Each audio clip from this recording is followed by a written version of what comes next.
Yo and hello everybody, Mike here, Bench Clear Media. And over the last few days, many days now, I have been thinking through this video and how I want to say things and the thoughts that I want to communicate.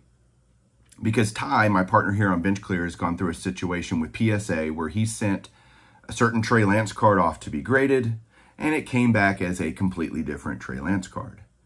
And over the last 6 to 8 weeks, he's been trying to deal with PSA in getting this situation resolved, and it's just, quite frankly, been a complete cluster. And through the different videos that you guys are watching, you've left tons and tons of comments. A lot of you sympathize with Ty and what he's going through because either you've been through it yourself or you just kind of feel bad for someone that has to deal with a mistake that's not of your own making. And there's a lot of you that think Ty is a complete idiot and moron for admitting that he will continue to grade cards with PSA. And there's a lot of issues going on here, a lot of moving parts and things that I want to address. So bear with me and stick with me.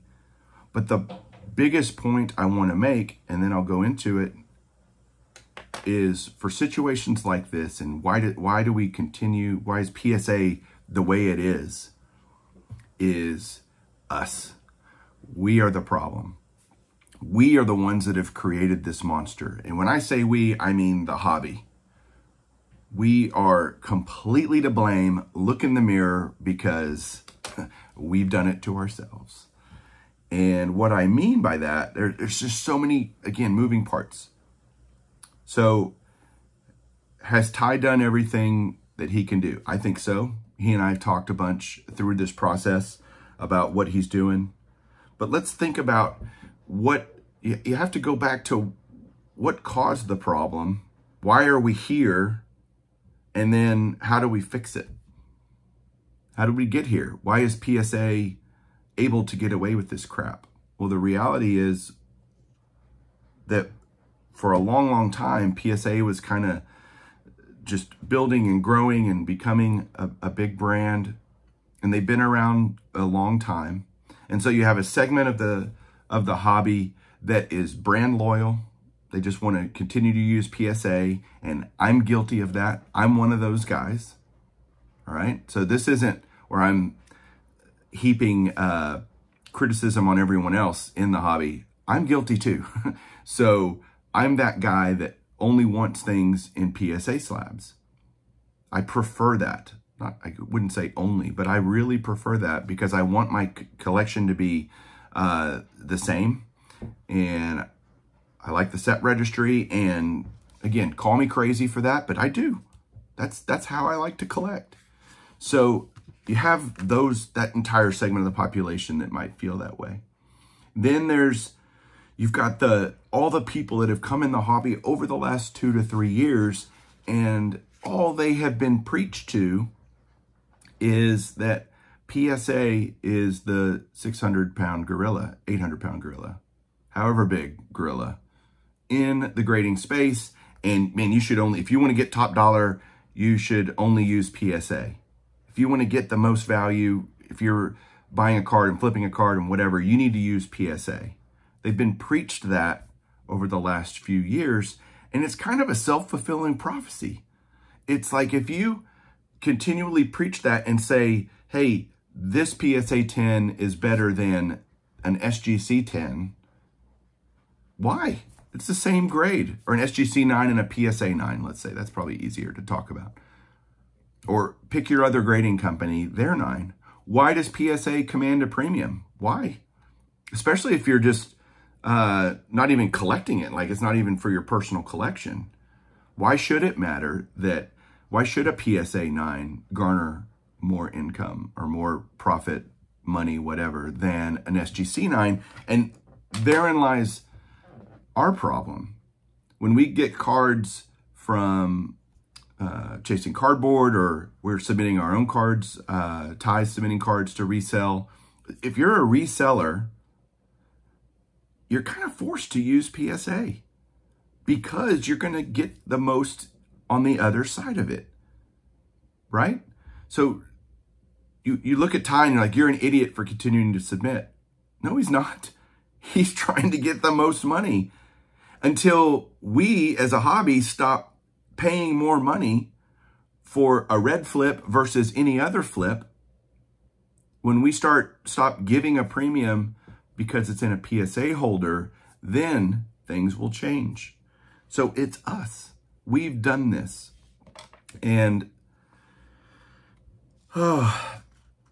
again, probably not a lot of problems at PSA, but when they happen, and we talk about it, it's like, oh my gosh, I can't believe it. And it's the same thing. It's rinse and repeat. Then everything dies down, and then something else happens, and everybody gets all in an uproar.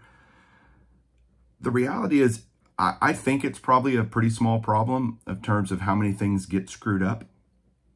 But the reality is we may not know, because Ty was asked to sign this NDA, and how many other people that have had cards damaged, lost, screwed up in whatever way have been forced to sign this in order to get their value back for that card, and they don't end up talking about it. Whether it's on any social media platform, YouTube, you name it, they don't do that. So if PSA has been built up to this status of, well, we're kind of forced to use them, you know, because of the reasons that, you know, money and all that kind of stuff. If you're a collector and you're brand loyal like I am, I just keep using them. And I kind of go, you know what? There's going to be screw ups. Nobody's perfect. And that's absolutely true. No matter what PSA does to change systems and this and that, there are still going to be things that get messed up. That problem, no one's 100% accurate, but they can deal with it better, right? That's been a big thing. Like, hey, you're going to screw up. SGC screws up. CSG screws up. You name it. Every grading company messes up. It's how you handle it. They don't have to handle it the way we would want them to handle it, because we've put them on this pedestal in the hobby. And again, we being me too, have put them on this pedestal where, why should they change? So we call for, as a hobby, we call for, oh man, we need more competition. We need more grading companies. Really? Because when I see new grading companies come online, instantly I see tremendous criticism of either their process, or they're not going to make it, or they're poo-pooing it, or whatever. It absolutely cracks me up, this two-sided thing where we need more competition, but when competition comes, nobody likes it. Whether it's HGA or tag grading or whoever, they're trying to do something different, right? But this hobby, after 40-something years in it, let me tell you, this hobby is incredibly slow to adopt anything new. We are like the Titanic. We do not move quickly. We like to think we are, and cutting edge and all this stuff. We're not. At the end of the day, we end up going, yeah, I'm going to stick with what I know. And there's not anything wrong with that. It's just, you can't say, hey, I want change, I want competition, and then on the other end, not adopt, accept, or embrace that competition. And that's what I see happening. I mean, we see other companies. You see a company like SGC, who we use, by the way. Like, we use both SGC and PSA for cards from Chasing Cardboard and etc. You know, they do a great job with customer service. But until the gap closes, both on the secondary market in terms of pricing, if that happens and people go, yep, a PSA 9, SGC 9 should be equal value for any given card. Like, who cares what slab it's in? They're the same.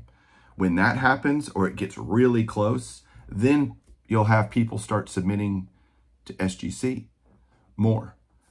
Then that gap will start closing from a market share standpoint.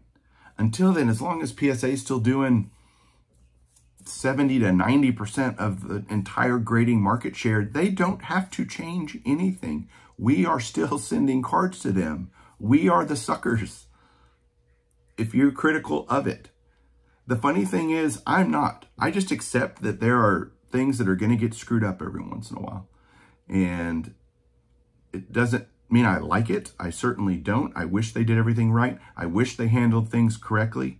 But again, having been in this hobby a long time, I've just learned to accept certain things as being the way they are. PSA is going to be PSA. And sometimes you can get a good resolution and sometimes you're not happy with it. But by and large, they actually do a really good job. I've submitted so many cards and I haven't had hardly any issues in the 15 years that I've been doing that. You know, again, far from perfect. Don't like that they shut down. Don't like the cost. I wish they would change a lot of things. So, yep, probably a sucker too. I'm probably a sucker too. But hey, guess what? I want to do that. I'm choosing to do that. So as I finish up here, I would love to hear everybody's thoughts down below. Honestly, this is my opinion on this, and I really wanted to just voice that in a semi-articulate way, and hopefully you guys can sympathize or understand parts of this. Maybe you completely disagree with me on parts of it. Great, put it down below. I would love to hear your thoughts. So thanks for watching, everybody, and no matter what grading company you use, keep collecting.